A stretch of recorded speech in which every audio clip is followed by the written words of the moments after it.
బిర్యానీ కోసం కకృతపడి first time మసీద్కి వెళ్ళాలా book అయిపోతానని అసలు అనుకోలేదు మామ.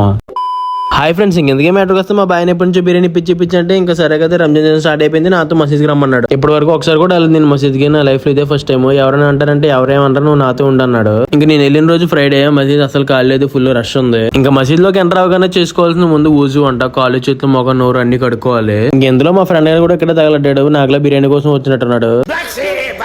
ఇంకెలా వచ్చానో లేదో వేడివేడిగా మంచి మటన్ దమ్ బిర్యానీ చేతిలో పెట్టి పైకి వెళ్ళమన్నారు. కింద కాళ్ళు లేకపోవడంతో పైకి వెళ్ళమన్నారు. ఇంకా తర్వాత అర్థమైంది ఓన్లీ ఫ్రైడే రోజే పెడతారంట బిర్యానీ. ఇంకా మంచి రోజే కరెక్ట్ టైం కి వచ్చానని చాలా హ్యాపీ అనిపించింది బిర్యానీ కోసం. ఇంకా లాస్ట్ లో షర్బత్ జ్యూస్ ఇచ్చాడు మా బాయ్ తాగమని, ఆల్ మిక్స్డ్ ఫ్రూట్స్ అంట, చాలా బాగుంది ఫ్లేవర్. ఇంకా తినడం పూర్తయ్యాక నమాజ్కి వెళ్దాం, టైం అవుతుంది రా అన్నాడు. ఇంకా మధ్యలో క్యాప్ ఇచ్చి పెట్టుకోమన్నాడు. నమాజ్ చేసినప్పుడు స్టార్టింగ్ కొద్దిగా భయం అనిపించింది, అలా చేయలేంటో అని, కానీ మా బాయ్ మొత్తం చెప్పాడు. ఇంకా నమాజ్ చేసిన తర్వాత చాలా పీస్ఫుల్ గా అనిపించింది. ఇంకా నెగిటివిటీ కూడా మొత్తం పోయినట్టు అనిపించింది. ఇంక బిర్యానీ టేస్ట్ కొత్త ఇంకా ఎవడు పేరెట్టడానికి సరిపోడు. ఇంకా లాస్ట్ లో ముస్లిం సోదరులకు చిన్న కొడుకు సలాం కొడుతుండే.